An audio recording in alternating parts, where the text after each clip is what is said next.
Agora damos início à nossa frente 4 de matemática, com o módulo 1. São conceitos básicos de geometria que vale a pena revisar. Acompanhe comigo. O primeiro conceito que a gente vai revisar é a noção de reta. Então, para eu ter uma reta, eu preciso de dois pontos.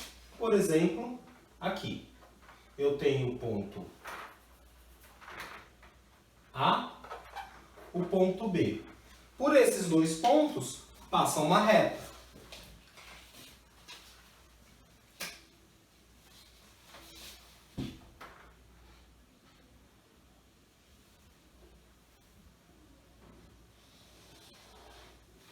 Está aqui a reta. Para identificar uma reta na geometria, a gente tem duas formas. Ou eu uso uma letra minúscula, eu falo que essa aqui é a reta R, ou eu falo dois pontos por onde ela passa. Por exemplo, no caso aqui, AB. Para indicar que é uma reta, a notação é essa aqui. Uma setinha com duas pontas em cima. Quando eu leio uma coisa assim, eu tenho que entender. É uma reta que passa por A e B. Lembra, a reta é infinita. A gente só desenha um pedaço dela. Mas como ela é infinita, ela cresce tanto para um lado quanto para o outro infinitamente. Se num exercício eu precisar prolongar a reta para poder resolver o exercício, não tem problema. A reta sempre continua. E é isso que a notação indica. A reta passa por A e a setinha fala que ela continua. A reta passa por B e a setinha fala que ela continua. Um outro conceito da geometria é o da semirreta. Enquanto a reta é infinita para os dois lados, a semirreta ela tem um começo, mas não tem fim. Então, a semirreta aqui, por exemplo, que passa por A e B, seria algo desse tipo.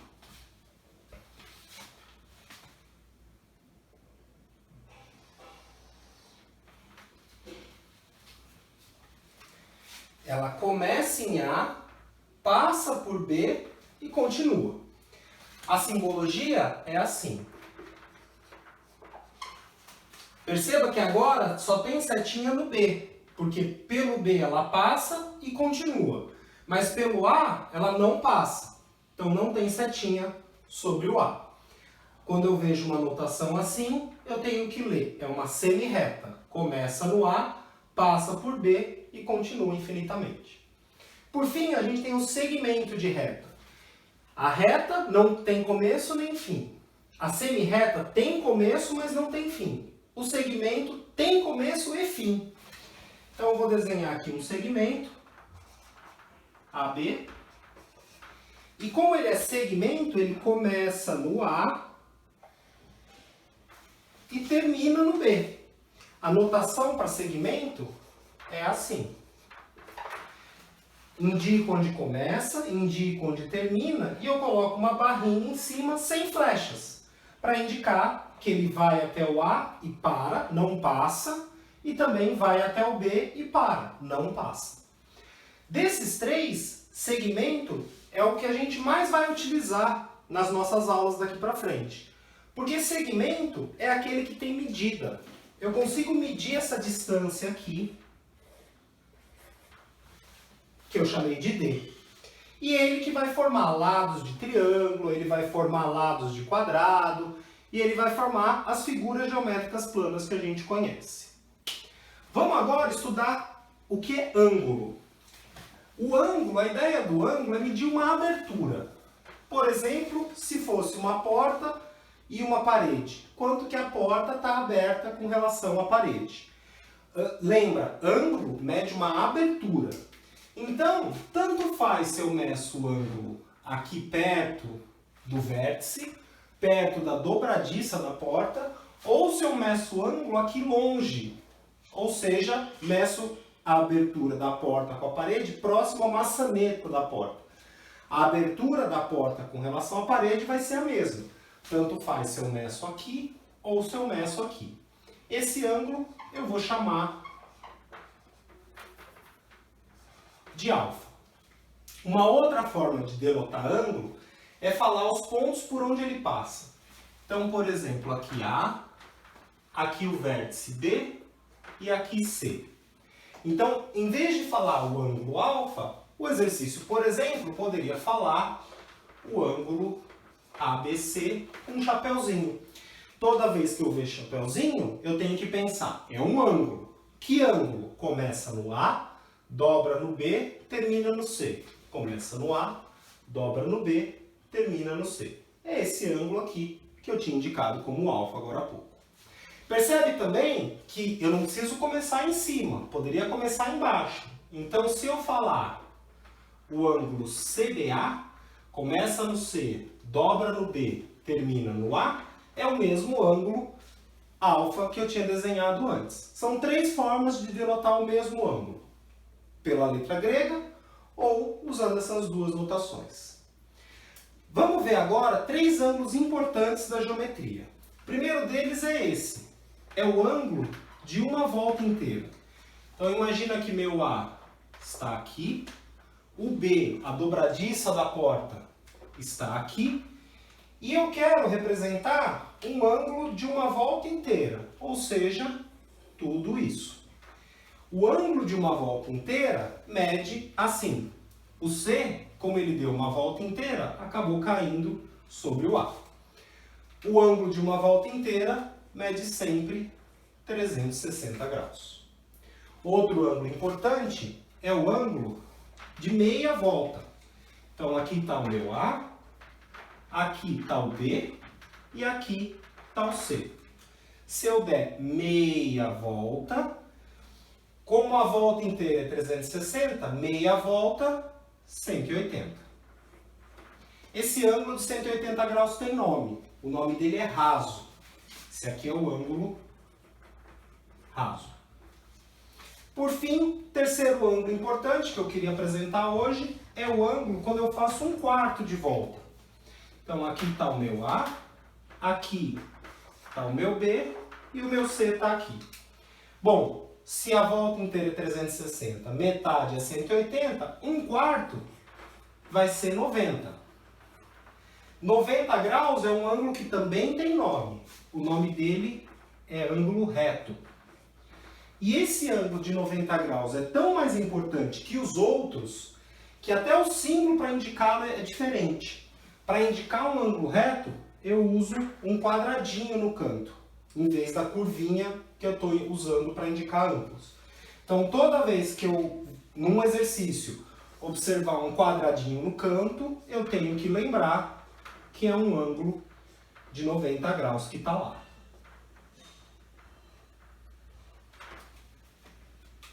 Vamos falar agora de um conceito importante da geometria, parece bastante nos exercícios, é a bissetriz. O que uma bissetriz faz? Então imagina que eu tenho aqui um ângulo,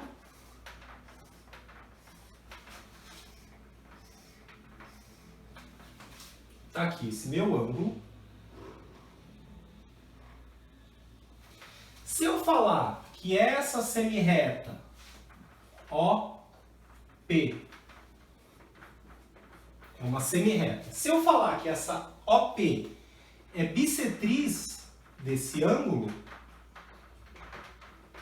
o que a bissetriz faz? Ela divide o ângulo em dois ângulos de mesma medida. Então, se a OP é bissetriz desse ângulo azul, significa que ela está dividindo o ângulo azul em dois ângulos de mesma medida. Um é esse, o outro é esse. Esses dois ângulos vão ter a mesma medida. Se o de cima for 20, o de baixo tem que ser 20 também. E aí o ângulo vermelho fica sendo 40. Vamos fazer um exemplo. Imagina que eu tenho um ângulo aqui. Eu sei, ou o exercício me fala, que OP é bissetriz do ângulo. E ele me fala que esse lado aqui mede 20 graus. Bom, AOB. Quanto medirá AOB? Se OP é bissetriz, o lado de cima tem que ser igual ao lado de baixo. Se lá era 20, aqui tem que ser 20 também. AOB vai medir 40. Então, AOB mede 40 graus. Tá? Por fim, duas propriedades relacionadas com ângulos, muito importante da gente lembrar. A primeira delas é a seguinte: se eu tenho duas retas que se cruzam, o ângulo de um lado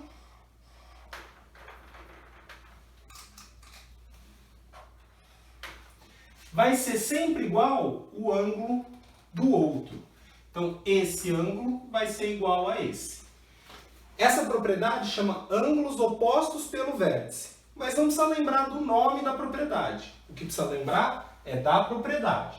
Duas retas que se cruzam, o ângulo de um lado vai ter a mesma medida do ângulo do outro lado. Para lembrar, eu gosto de falar que essa aqui é a propriedade da tesoura. Se eu pensar que essas duas retas formam uma tesoura, do lado de cá, onde a gente coloca os dedos, do lado de lá, onde a gente corta o papel, se eu abrir aqui de um certo ângulo, onde eu coloco os dedos, o lado onde corta o papel abre do mesmo ângulo. Tá? Então a gente lembra que é a propriedade da tesoura. Outra propriedade importante é a seguinte: se eu tenho duas retas paralelas, R e S, como que o exercício vai indicar para a gente que as retas são paralelas? Ou ele fala em português, R é paralela a S, ou ele usa a seguinte simbologia, R / S. Então, quando eu encontrar uma coisa desse tipo no meu exercício, eu tenho que lembrar que ele está falando paralelas.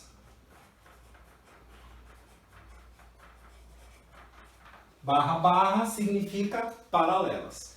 O que são retas paralelas? Aquelas que nunca se encontram. Elas continuam indefinidamente, sempre uma lado a lado a outra, e elas nunca se encontram.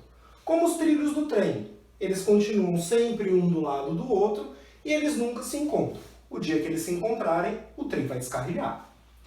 Bom, o que a propriedade fala? Se eu tenho duas retas paralelas, e elas são cortadas por uma transversal, que aqui eu vou chamar de T, a propriedade fala que os ângulos de dentro do T, os ângulos de dentro vão medir igual. Aqui mede igual aqui. Então, se eu descobrir que o de cima mede 30, o de baixo vai medir 30. Se eu descobrir que o de cima mede 50, o de baixo vai medir 50. Qual um jeito fácil de eu lembrar dessa propriedade? Eu gosto de chamar de Z do Zorro. A ideia é essa: se eu conseguir desenhar um Z no meu problema,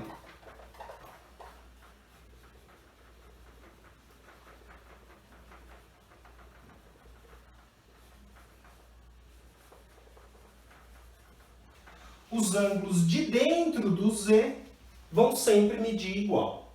Agora, cuidado, não é qualquer Z que serve.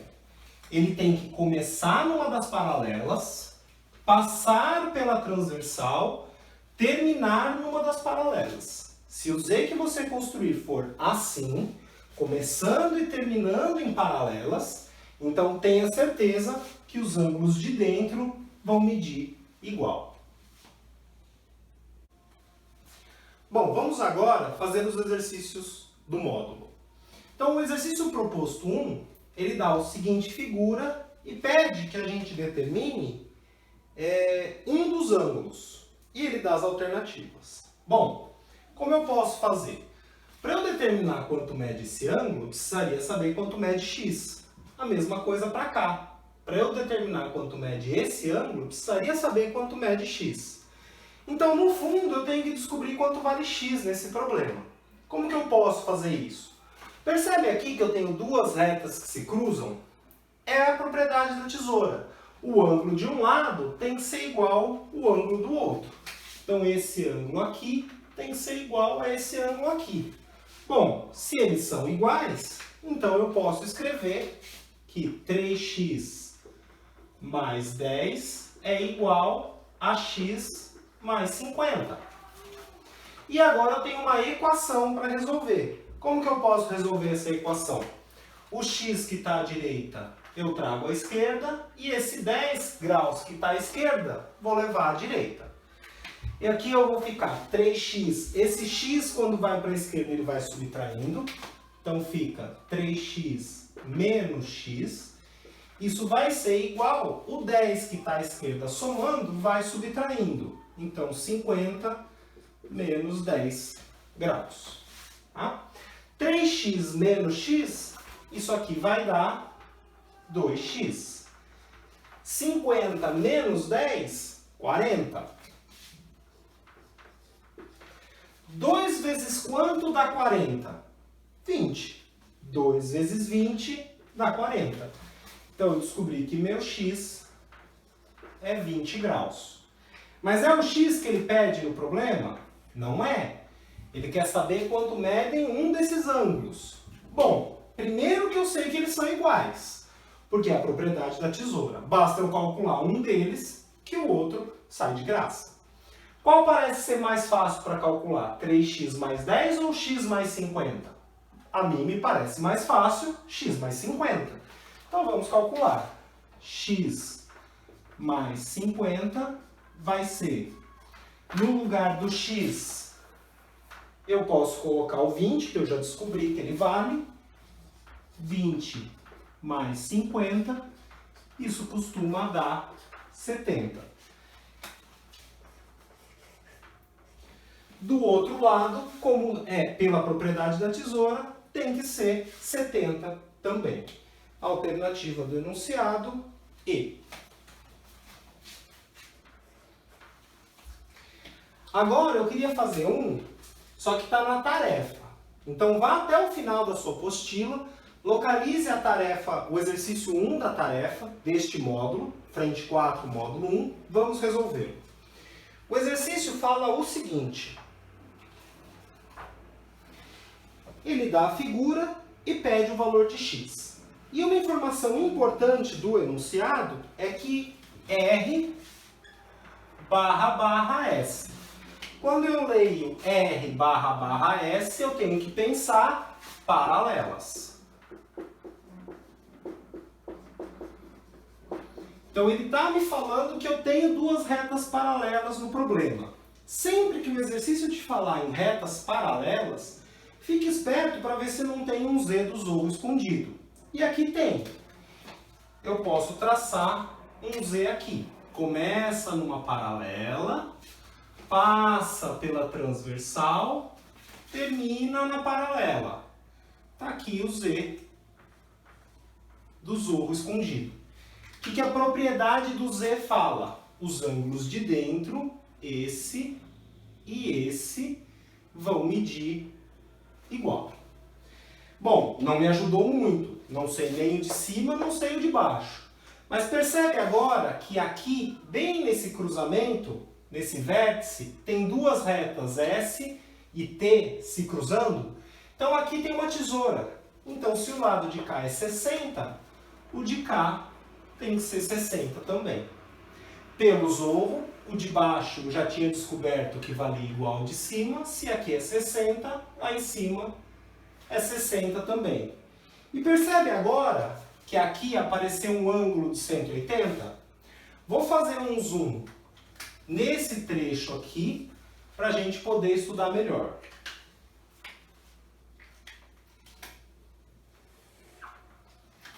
Aqui eu tenho um ângulo raso de meia volta, ele mede 180. E esse ângulo foi cortado pela reta T. Tá aqui o corte que ele foi feito. Se do lado de cá, do lado esquerdo, mede 60, para que tudo dê 180, o lado da direita tem que ser 120. Mas o lado da direita, no meu problema, é justamente o x. Então, x é 120. Alternativa C.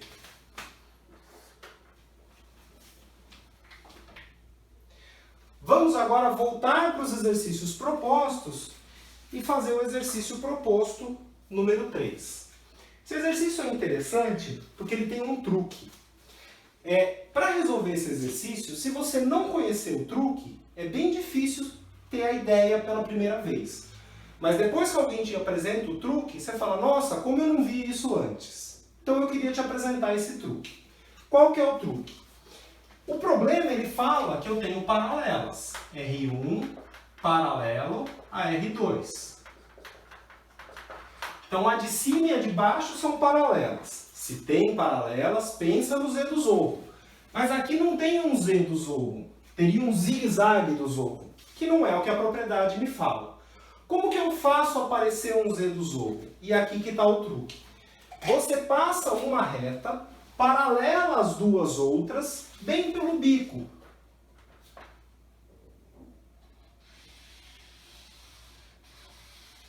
Então eu estou passando uma reta que eu vou chamar de R3. Qual a propriedade de R3? R3 ela é paralela a R1. E R1 já era paralela a R2. Então todas essas três retas, R3, R1 e R2, são paralelas entre si.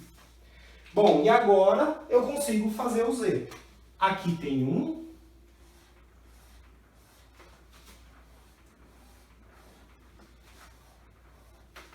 E aqui vai aparecer outro. Percebe? O Z começa na paralela, passa pela transversal, termina na paralela. E aqui, outro Z. Começa na paralela, passa pela transversal, termina na paralela. Outro Z. Então, no fundo, eu descobri que esse ângulo aqui mede igual a esse. E lá em cima, esse ângulo aqui mede igual a esse. Se lá era alfa, aqui é alfa também. Bom, o que isso me ajudou? Continuo sem saber quanto mede o alfa. Mas olha comigo. Aqui nesse canto, eu tenho de novo um ângulo raso. Eu tenho a minha reta, o ângulo de meia volta, que vale 180, e esse ângulo foi cortado por uma transversal aqui. Se o lado de cá, o exercício me falou que é 130, o lado de cá só pode ser 50 para que tudo dê 180. Então aqui eu descobri que é 50. Mas esse 50 é esse ângulo aqui de dois tracinhos que eu marquei. Se ele é 50, pelo zorro, aqui tem que ser 50 também. Agora, observa que bem nesse cantinho eu tenho um quadradinho. Esse quadradinho eu tenho que lembrar que vale 90 graus. Então esse bico aqui tem um ângulo de 90 graus.